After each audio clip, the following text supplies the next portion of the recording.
Imagine sitting down for dinner. The wine is poured, the bread is warm, but the smell, it's not just food, it's rotting meat. This is Vlad the Impaler's dinner table, and those aren't decorations. Legend says he dipped his bread in the blood of his victims while he ate, while they screamed, while they died. You know the name Dracula, the vampire, the Hollywood monster, but the real man, he was 100 times worse than the vampire, and he's just number 1 on our list. Vlad III of Wallachia, 1500s Romania, the man who invented industrial-scale psychological warfare. In 1462, the Ottoman Empire sent an army to conquer his land. 20,000 soldiers, battle-hardened warriors who'd seen everything. They turned back, not because of Vlad's army, because of the smell. Vlad had impaled 20,000 prisoners, men, women, children, arranged them in a forest of stakes outside the capital. The stakes were rounded at the tip, so you'd die slowly.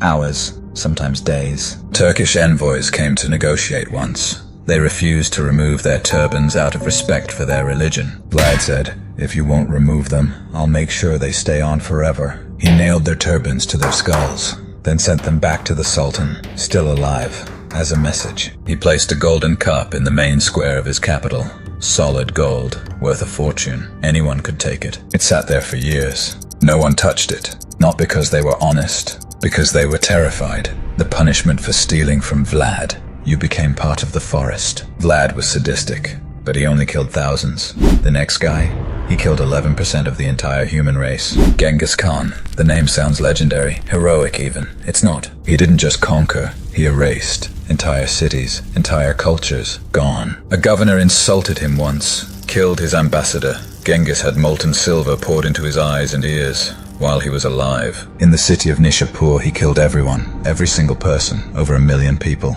But he didn't just leave the bodies. He ordered his men to cut off every head, then build pyramids out of the skulls. 3 pyramids, men, women, children, separated, so anyone passing by would know exactly what happened when you defied the Khan. When he killed the Shah of Khwarazm, he didn't just destroy his empire. He found the Shah's birthplace and diverted an entire river to flow over it, so no one could ever find the grave. So the memory itself would drown. 40 million people dead. Trees grew back where cities used to be. But usually, men do the killing. What happens when a queen decides to act like a god? Rana Valona I, Queen of Madagascar, 1800s. She called herself the female Nero. When she took the throne, Madagascar had 5 million people. When she died, 2.5 million. She cut her country's population in half in 33 years. She invented a loyalty test, the Tangena trial. You had to eat 3 pieces of chicken skin, then swallow a poison nut, then vomit the chicken skin back up. If all 3 pieces came back up,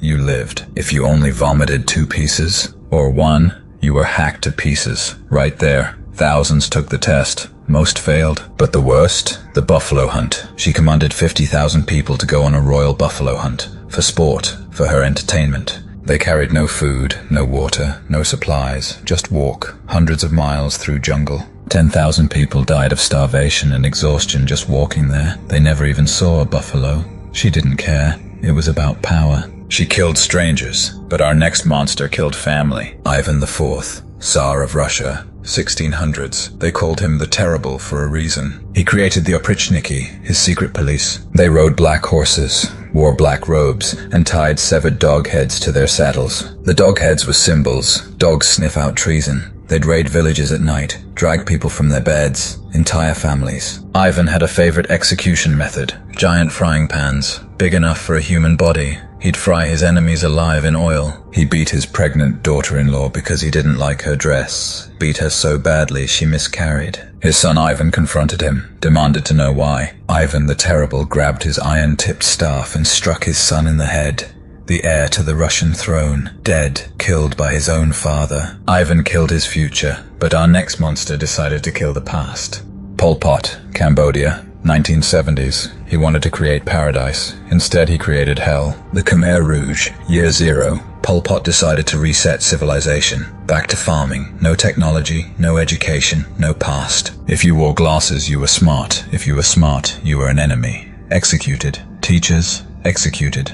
Doctors, executed. He marked people from the Eastern Zone with blue scarves. Pretty color, death sentence. Anyone wearing blue was automatically executed. No trial, no questions. The scarf was proof enough. The Chankiri tree, the killing tree. Soldiers grabbed babies by the ankles, swung them against the trunk to save bullets. 2 million people dead in 4 years. But if you think the 20th century had a monopoly on evil, let me introduce you to a king who killed for profit. King Leopold II, Belgium, late 1800s. He owned an entire country as his private property, the Congo Free State. Not a colony, his personal possession. And he turned it into a rubber plantation worked by slaves. Villagers were given rubber quotas. If you didn't meet the quota, punishment was immediate. Soldiers would cut off children's hands. Right hand, left hand, didn't matter. Then bring them back in baskets as proof. Proof they didn't waste bullets. Proof the village was punished. 10 million people, 10 million,